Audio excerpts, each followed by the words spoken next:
Hello everybody, this is ZvZ back again with another point of view cast. I actually just played probably the craziest Zerg vs Zerg that I've ever played on ladder. So here I am spawning at the top right corner of Slag pits as the blue Zerg, and my opponent, RootCatz, spawning in the bottom left corner also as the red Zerg. So I'm going to turn off his vision. And I just wanted to talk, I guess, for now a little bit about, first I'm going to go with building placement. A lot of people think it doesn't really matter, but as soon as the game starts, there's a ton of little things that you can do to get yourself an advantage. In the lower leagues, it's not really a big deal, but once you get to Diamond, Masters, and you're kind of just sitting around, I just pull up the APM tab, I actually just keep pushing Control 1. You can see my APM dropping because there's really not much to do at the beginning. But little things like putting my spawning pool out here. The reason that I do that is because if his Zerglings come in a move formation, this is the first thing they're going to attack, which is the first thing I would want them to attack. Also, if he came with an 8-pool Spine Rush or something, I would be able to see the drone because I sent both my Overlords out to scout, and I wouldn't have seen anything if I put my spawning pool back here or something, which a lot of people do. So there's the drone. At this point it doesn't matter because I have the Overlord out. I did open with a standard 14 gas, 14 pool. There's another thing, not chasing the drone with all 4 Zerglings. I separated a couple of them and ran around because drones, all workers actually run almost as fast as Zerglings, so you do need to put some work into catching them while they're still on creep. So I haven't seen his Overlord in either direction. I'm fairly convinced that he's down here, and I actually sent my Overlords towards the naturals, not towards the main, because your scouting Overlord isn't going to see anything in the main at this distance anyways. All I really want to know is, did he go hatch first? So, losing a couple Zerglings, I see the hatchery. I know it's basically started at the same time as mine, so I know he's doing pretty much the same thing I am right now. And looking at the income tab, just gonna pull up the name thing there, we can actually see that I touched this is a Roach Warren. We can see that he's slightly ahead.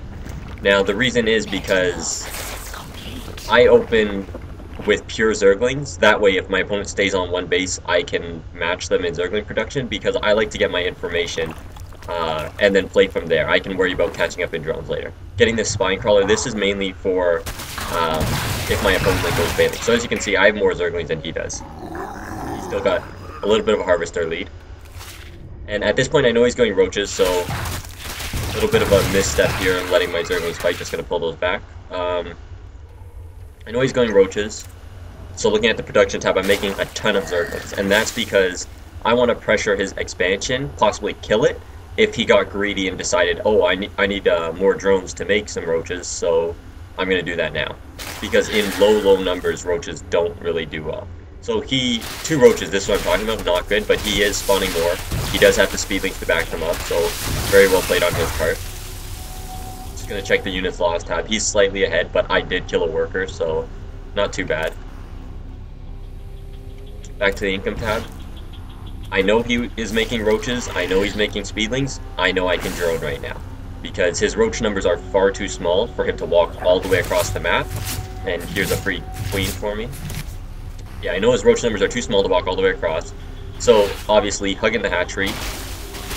Now, I did choose to engage here, and the reason is because the amount of Zerglings that I had, well, just like Marines, Roaches do better against Speedlings as their numbers grow.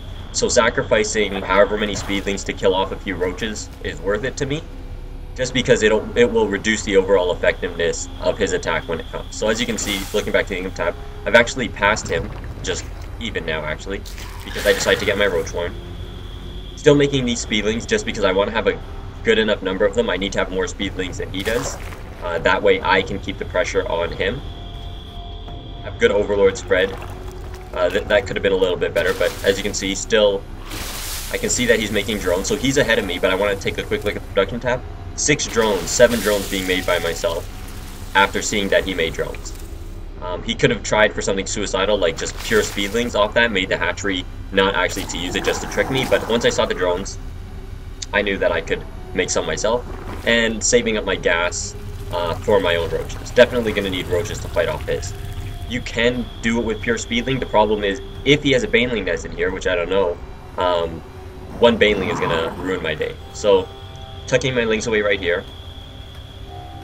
On the production tab, not being greedy, getting some roaches out. At least to have a few less than him, so if he does move out, I can produce to try to match him. So, still getting a couple of drones, mixing that in with my roaches, and he's actually doing a very deadly attack where I didn't know this at the time, but he's making a ton of speedlings to back his roaches, and that cuts down the time. So as you can see, still making tons of drones. Back to the income tab, I'm way ahead, 36 over 25. So as soon as I saw this number of roaches moving out, 8, I knew that there were speedlings coming, because as you can see, I've almost got as many roaches as him, and I haven't really been putting too much work into the roaches. So keeping up with my injects, dropping extra spine crawlers right now, because here comes a wave of speedlings. And as you can see, as soon as I saw the speedlings leave, I'm just going to pause here 1 second, I saw the roaches leave. I knew that wasn't his attack. I knew that this was all sitting back there, and here's the reinforcements. So I didn't move my speedlings. As soon as I saw his speedlings come out, that's when I sent in my army of, 14 speedlings here. So I'm going to unpause this, and still dropping extra spines. Now, I don't really have too much. I'm going to slow this part down just because it gets a little crazy. So if I had been droning way too hard, which I'm quite far ahead, this would be very bad. And it does look bad, but these lings are in here killing his stuff before he's even touched my base. And just going to pause one more time. Another thing about building placement. Instead of hiding the roach warren, I mean, he's a good player. He's going to know that I'm going to go roaches to fight off his roaches. So putting that right out in front, and the reason is because of this. Army gets A moved in, and it increases the micro that your opponent needs to use by a lot. So I'm going to play this here, and notice all of his roaches are attacking that roach one, also making a wall. So there he goes, walking around, but now even still he's got speedlings dancing around here doing nothing. And taking a quick look back in his base, my speedlings are wreaking absolute havoc. So I'm actually able to pull my drone because he did have a bit too much. Still waiting for that extra spine crawler to finish, but as you can see, the numbers are slowly decreasing. And I know no reinforcements are coming because I can still see my zerglings running around in there killing stuff. Checking the production tab, still both making nothing but units, and once I got it down to this small force, I knew I would be able to kill it, and he does clean up the speedlings. So, going off of not just what you see, but I guess sort of a player sense of what options your opponent has available is what's going to let you excel in your games, as opposed to just blindly droning and hoping that no attack comes. I've played a lot of people that decide, well, we're both playing Zerg, so I'm just going to make 50 drones, and then I'll decide what I want to do. And then when a bunch of speedlings come and kill them, they decide that their best course of action is to complain. So, even though I lost all my workers at the expansion, I'm ahead. And he's actually catching up right now. I'm making drones as well, just because I know his attack can't come immediately. I stalled his reinforcements for so long that I know it's going to take him some time. He could be making army right now, but it's not going to be a lot, and I do have the spine crawlers, as well as the two, well, my second queen is coming. So, getting that Evo Chamber to finish this wall right here, +1 for roaches changes their damage to speedlings, so they only take 2 hits to kill them instead of 3, which is huge. And back to the income tab, I'm still maintaining that lead. Only fitting in a couple drones while I get my lair, just because the first level of map control is speedlings, but once both players have a decent amount of roaches, if you have speed roaches, they're much better at running around and killing expansions, just because speedlings can be denied by just a couple of roaches and other speedlings. So, checking to see what he's doing, I did see a fair bit of army, but knowing that he was throwing down a spine crawler tells me that he's not interested in moving out just yet. So I know I'm safe to get my +1.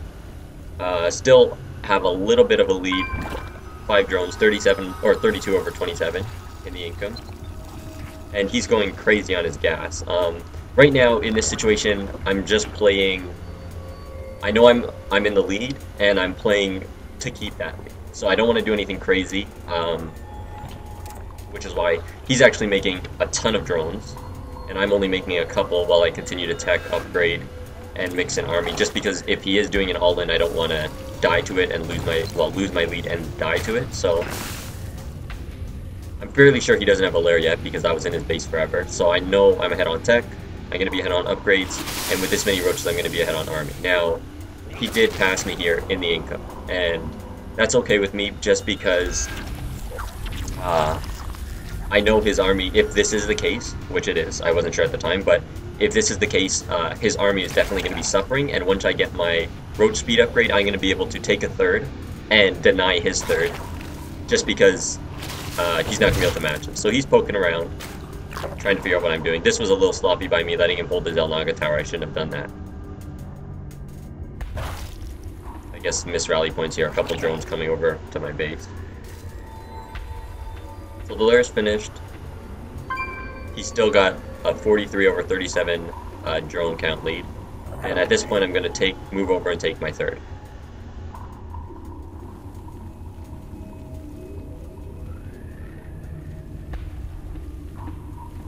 So even though he has this lead in harvesters, I'm the one that has the money to expand, just because I had such a huge harvester lead before his attack came. Still just waiting for the speed upgrade. I can't afford to move out with my roaches and have him do a speedling run by. I did get this extra queen early, and for this exact reason, you can actually just put them on the ramp, and then if he tries a speedling run by, I'm not going to do too much damage with the spine crawler sitting here. Going for my own infestation pit, finally clearing out the Zelnaga towers, taking my infestation pit, and this is a big change that came with patch 1.3. Infestors are now crazy good in Zerg vs. Zerg. Before it was kind of a struggle between Roach Hydra, Roach Infestor, which one to go first, but now Infestors absolutely destroy, like they did good against Hydras before, but they absolutely destroy Roaches now, and Hydras as well. So when you get a large enough group of Infestors, you can just fungal growth everything, and they're so cost effective. They're like little siege tanks kind of thing, without any damage to your own unit. So I know this isn't part of his army, because at this point in the game, that's not going to do anything. It's just an expansion denying little task force, I guess. But I know my expansion is safe behind these rocks, and I'm just poking around to make sure he isn't taking a third. So I see his lair is just finishing. I know mine's been finished for a while. And it turns out he's actually ahead of me in, if we check the production tab, in terms of tech now. He is going for burrow, and his pathogen glands upgrade is slightly ahead of mine. No big deal there, though. Now he's ahead on the drone count.